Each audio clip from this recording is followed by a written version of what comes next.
YCP party తమ party కార్యకర్తలను social మీడియాలో యాక్టివ్గా ఉండేటువంటి వాళ్ళందరినీ వాళ్ళ మీద పెడుతున్నటువంటి కేసులకు సంబంధించి వాళ్ళు పడుతున్నటువంటి ఇబ్బందులన్నిటిని గుర్తించి వైసీపీ లీగల్ సెల్ ఒక సంచలన నిర్ణయం అయితే తీసుకుంది. ఇప్పటికే వారికి సంబంధించి న్యాయస్థానంలో ఈ కూటమి సర్కార్ చేసినటువంటి తప్పులకు సంబంధించి వీళ్ళ వాదనలు వినిపించి మరి ఆ న్యాయస్థానం కూడా వీళ్ళ వాదనలతో ఏకీభవించిన తర్వాత వీళ్ళకి అనుకూలమైనటువంటి తీర్పులు కూడా ఇస్తున్నటువంటి పరిస్థితి మనం. అయితే వైసీపీ లీగల్ సెల్ తీసుకుంటున్నటువంటి నిర్ణయాలు ఏవైతే ఉన్నాయో ఈ నిర్ణయాలకు సంబంధించి ఈ వైసీపీ కార్యకర్తలను అక్రమ కేసులు పెట్టేటువంటి వాళ్ళందరూ పోలీసు అధికారులు ఎవరైతే ఉన్నారో వాళ్ళందరిలో ఒక గుబులైతే మొదలైంది. చంద్రబాబు గారు వాళ్ళ మాటలు విని మనం ఏమైనా తప్పు చేస్తున్నాం అనేటువంటి ఆలోచనకు వచ్చారనేటువంటి చర్చ ఇప్పుడు పెద్ద ఎత్తున జరుగుతోంది. ఎందుకంటే వీళ్ళు పెడుతున్నటువంటి కేసులు, వీళ్ళు పెడుతున్నటువంటి సెక్షన్లు అవి తిరిగి వాళ్ళ మెడకి చుట్టుకునేటువంటి పరిస్థితి వచ్చింది. ఇప్పుడు కొత్తగా వచ్చినటువంటి బిఎన్ఎస్లో ఉన్నటువంటి ఒక కొత్త చట్టం తిరిగి వాళ్ళని వెంటాడుతున్నటువంటి పరిస్థితి. సో అందులో వాళ్ళ గుబులు మొదలైంది.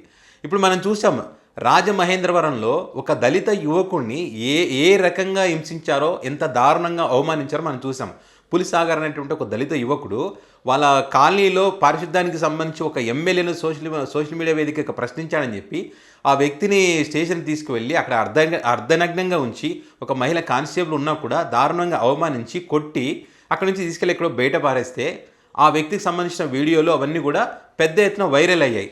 ఈ అంశానికి సంబంధించి ఇక్కడ జరిగినటువంటి దారుణానికి సంబంధించి తిరుపతి ఎంపీ గురుమూర్తి జాతీయ మానవ హక్కుల కమిషన్కి ఫిర్యాదు చేయడం, వాళ్ళు కూడా స్పందించడం, డీజీపీకి అదేవిధంగా తూర్పుగోదావరి జిల్లా కలెక్టర్కి నోటీసులు కూడా ఇవ్వడం జరిగింది.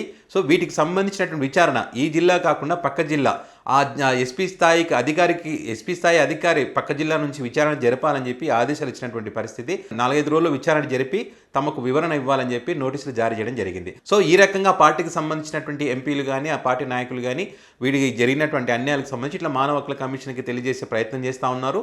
ఇటుపక్క లీగల్ సెల్ కూడా కొన్ని కొత్త నిర్ణయాలు తీసుకుంటుంది. ఏదైతే వీళ్ళపైన పెడుతున్నటువంటి సెక్షన్లకు సంబంధించి మరి కోర్టు దృష్టికి తీసుకువెళ్ళి ఇప్పుడు BNS 111 సెక్షన్, ఈ సెక్షన్ పెట్టడానికి గల ఉద్దేశాలు ఏంటి, ఎందుకు ఈ సెక్షన్ పెడుతున్నారు అనే దానికి సంబంధించి కోర్టు న్యాయస్థానం దృష్టికి తీసుకుపోతే ఇప్పటికి అనేక సార్లు అంటే సుప్రీంకోర్టు న్యాయస్థానం ఏం చెప్పింది 111 సెక్షన్కి సంబంధించి ఏ సందర్భంలో వాడాలని చెప్పింది, కనీసం అది ఏది తెలుసుకోకుండా వీళ్ళకి బెయిల్ రాకూడదు, వీళ్ళు ఇబ్బందులు పడాలి, అది కావాల్సిందని చెప్పి వాళ్ళ మీద సెక్షన్లు పెట్టి అరెస్ట్ చేయడం. ఇప్పుడు అరెస్ట్ అయినటువంటి ప్రతి ఒక్కరి మీద కూడా 111 సెక్షన్ పెట్టడం జరిగింది. సో ఈ పాయింట్ని వైసీపీ లీగల్ సెల్ పట్టుకుంది. సో ఏం చెప్తుంది సుప్రీంకోర్టు ఈ 111 సంబంధించి అంటే ఈ సెక్షన్ కింద కేసు పెట్టాలంటే కనుక ఖచ్చితంగా ఆ వ్యక్తి ఎలాంటి నేరాలకు పాల్పడినటువంటి వ్యక్తి అయి ఉండాలంటే మాదక ద్రవ్యాలు సప్లై చేయడం కానీ, ఆయుధాలు సప్లై చేయడం కానీ, అదేవిధంగా దోపిడీ, కిడ్నాప్, హత్యలు, సుపారీ తీసుకుని హత్యలు చేస్తారు కదా, ఆ రకంగా చేసేవాళ్ళు కానీ, మహిళల అక్రమ రవాణా కానీ, ఆర్థిక నేరాలు, సైబర్ నేరాలు, ఇట్లా అనేక రకాల నేరాలు చేసినటువంటి వాళ్ళకు ఈ సెక్షన్ వర్తిస్తుంది. పైగా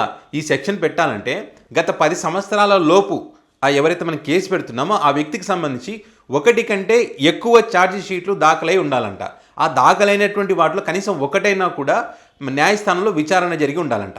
సో మరి ఇప్పుడు అరెస్ట్ చేసినటువంటి వారందరిలో కూడా ఎవరికి కూడా ఆ రకమైనటువంటి పరిస్థితులు ఛార్జ్ షీట్లు దాఖలు చేయడం కానీ వీటికి సంబంధించి కానీ ఎక్కడ కూడా లేదు. అంటే దీన్ని బట్టి ఏమర్థమవుతుంది, కేవలం వీళ్ళను ఇబ్బంది పెట్టడానికి మాత్రమే కూటమి సర్కార్ ఈ రకంగా చేస్తూ ఉంది అన్నది చాలా క్లియర్గా ఉందనేది. సో దీనికి సంబంధించి వైసీపీ లీగల్ సెల్ చాలా సీరియస్గా తీసుకుంది. ఎవరైతే ఇప్పుడు చంద్రబాబు గారు చెప్పినటువంటి మాటలు విని ఈ అక్రమ అరెస్టులు చేస్తూ ఉన్నారు, ప్రశ్నిస్తే అరెస్టులు చేస్తూ ఉన్నారు, అది కూడా అరెస్టులు చేసేది ఎట్లా ఏ రకంగా చేస్తూ ఉన్నారు, టీలో రావడం, ఒక 4-5 రోజులు ఎక్కడెక్కడో తిప్పడం, 5వ రోజు అరెస్ట్ చేస్తామని చూపించడం. సో వాళ్ళు ఎక్కడున్నారో తెలియదు, ఎక్కడ తీసుకెళ్తున్నారో తెలియదు, వచ్చింది ఎవరో తెలియదు, ఇట్లా రకరకాల ఇబ్బందులు పెడుతున్నటువంటి పోలీసు అధికారులు ఎవరైతున్నారో వాళ్ళందరినీ కూడా న్యాయస్థానం ముందు ఉంచాలనేటువంటి ఒక నిర్ణయం తీసుకుంది. ప్రైవేట్ కేసులు వేయాలని చెప్పి లీగల్ సెల్ భావించింది. ఎవరిని కూడా వదిలిపెట్టే ప్రసక్తే లేదు.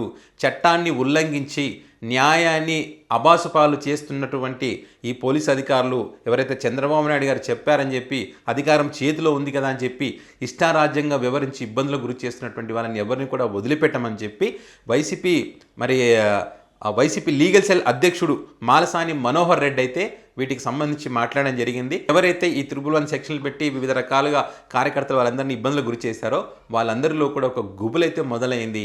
మరి లీగల్ సెల్ ఇంకా ఎలాంటి నిర్ణయాలు తీసుకుంటుంది, న్యాయస్థానంలో ఎలాంటి తీర్పులు వస్తాయి, ఇప్పటికే మానవ హక్కుల కమిషన్ కూడా మరి విచారణకు ఆదేశించినటువంటి పరిస్థితి, మరికొన్ని విచారణలు కూడా జరిగే అవకాశం ఉంది. అనేక విషయాలను మానవ హక్కుల కమిషన్ దృష్టికి కూడా మరి వైసీపీ పార్టీ నాయకులు తీసుకుపోతున్నారు. ఇటు పార్టీ నాయకులు, ఇటు వైసీపీ లీగల్ సెల్ కూడా కొంచెం యాక్టివ్ అయ్యి న్యాయబద్ధంగా కార్యకర్తలని కాపాడుకోవాలనే ఉద్దేశంతో ఈ నిర్ణయాలు తీసుకోవడం జరిగింది. కొంతమంది మూర్ఖులు ఇప్పటికంటారు నిజంగా ఇంత దారుణమైనటువంటి పరిస్థితులు ఉన్నాయని. ఇంతకంటే దారుణమే ఉంది 111 సెక్షన్ పెట్టి ఇబ్బందులకు గురి చేయడం. పైగా మనం ఈ మధ్యకాలంలో చూసాం, స్వయంగా న్యాయమూర్తి చెప్పారు నా ఇంటి ముందు ఇంటెలిజెన్స్ వాళ్ళు ఎందుకున్నారు అంటే. ఏ రకంగా జరుగుతుందో చూడండి రాష్ట్రంలో ఎలాంటి పరిస్థితులు ఉన్నాయన్న దానికి ఇవన్నీ ఒక ఎగ్జాంపుల్స్.